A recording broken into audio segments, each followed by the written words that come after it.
আসসালামু আলাইকুম। Hello biker Nasir BD blogger পক্ষ থেকে জানাই সবাইকে অনেক অনেক শুভেচ্ছা। তো আশা করি সবাই অনেক ভালো আছেন ইনশাল্লাহ। আমিও আপনাদের দয়ায় অনেক ভালো আছি।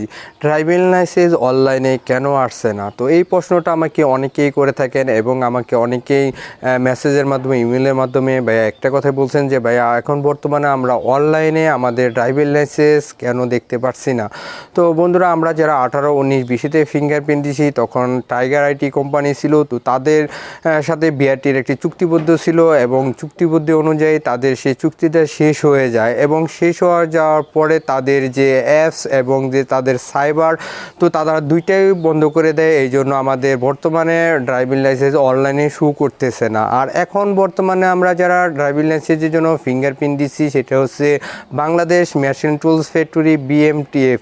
তো এই কোম্পানিটি বর্তমানে এখন আসছে, কিন্তু তারা যে আসছে কিন্তু আসার পরে কি তারা তাদের সাইবার এবং অ্যাপস বা ডিল চেকার যেটা এটা কিন্তু এখনও চালু করে না। এই জন্য মেন প্রবলেমটা হচ্ছে যে নতুন যে কোম্পানিটা আসছে তো সেটা এখনও অনলাইনের যে সার্ভার তো সেটা এখনও চালু করা নাই।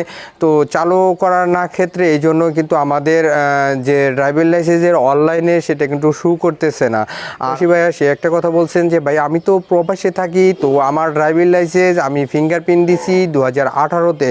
তো 2018-র পরে তো আমি এখন অনলাইন বিদেশে চলে আসছি। তো এখন চলে আসার পরে যে আমার যে স্মার্ট কার্ড ড্রাইভিং লাইসেন্স সেটা কি এখন সম্পূর্ণ হয়েছে কি হয় না, আসলে এটা কিভাবে জানবো? তো আসলে সে ভাইয়ার ক্ষেত্রে বলবো যারা এরকম সমস্যা ফেস করতেছেন তাদের ক্ষেত্রে বলবো যে যারা আমরা অনেক 18-তে ফিঙ্গারপ্রিন্ট দিছি, এখন বর্তমানে আমরা প্রবাসে বা বিভিন্ন কাজে অনেক দূরে চলে গেছি, কিন্তু বর্তমানে আমাদের স্মার্ট কার্ডটি কী অবস্থা আছে সেটা কিন্তু আমরা কেউ জানতে পারতেছি না। তো তাদের ক্ষেত্রে বলবো আপনারা যখন ড্রাইভিং লাইসেন্স ফিঙ্গারপ্রিন্ট দিচ্ছেন তখন কিন্তু আপনাদের একটা স্লিপ দিছে। তো ওই স্লিপটা আপনারা অবশ্যই আপনাদের বাসায় বা আপনাদের বাড়িতে রেখে গিয়েছেন। তো ওটা যদি আপনাদের বাবার যে ভোটার আইডি কার্ড, তো ওই ভোটার আইডি কার্ড সাথে নিয়ে যেতে হবে বিআরটিতে। তো বিআরটিতে যাওয়ার পরে যদি সব কিছু সম্পূর্ণ বুঝিয়ে বলেন যে আসলে সে আমার ছেলে বা এটা হচ্ছে আমার ভোটার আইডি কার্ড বা দুইটা মিলিয়ে যদি সম্পূর্ণ দেখান তাহলে হয়তো বা হতে পারে যে আপনার ড্রাইভিং লাইসেন্সটি আপনি নিতে পারে।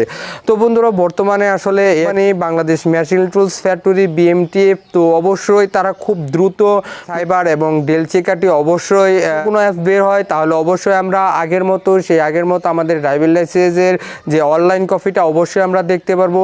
আর আমরা কিন্তু বর্তমানে আরেকটাকে অপেক্ষা করতেছি। তো তাদের উদ্দেশ্যে বলবো যে এপ্রিল পর্যন্ত সবাই অপেক্ষা করুন, ধৈর্য ধরুন। ইনশাল্লাহ আমাদের এপ্রিল এবং মার্চের ভিতরে 12 লাখ ড্রাইভিং লাইসেন্স পেন্ডিং আছে। তো ওই পেন্ডিংগুলো আসলে এখন বর্তমানে বাংলাদেশ মেশিন টুলস ফ্যাক্টরি তো খুব দ্রুত এবং খুব তাড়াতাড়ি সেগুলো প্রিন্ট করতেছে। ইনশাল্লাহ সবাই পেয়ে যাবেন। আর বর্তমানে আপনাদের এসএমএসগুলো আসবে। আর যারা এখনও এসএমএস পান নাই বা যারা 18-তে বা 19-তে ফিঙ্গারপ্রিন্ট দিয়েছেন তারা প্লিজ একটু বিআরটিতে গিয়ে আপনার স্মার্ট কার্ডটি রেডি হয়েছে কিনা, কারণ অনেক সময় অনেক সমস্যার কারণে হয়তোবা আমাদের এসএমএসগুলো আমাদের ফোনে আসে না বা অনলাইনে ড্রাইভিং লাইসেন্স না আসার মূল কারণটা হচ্ছে সাইবার। তো অবশ্যই যদি এই কোম্পানি মাদার সিকিউরিটি BMTF যদি অবশ্যই তাদের ডেল চেকার এবং তাদের সাইবার চালু করে দেয় তো অবশ্যই আমরা আবার আগের মতো দেখতে পারবো ড্রাইভিং লাইসেন্সটি অনলাইনে।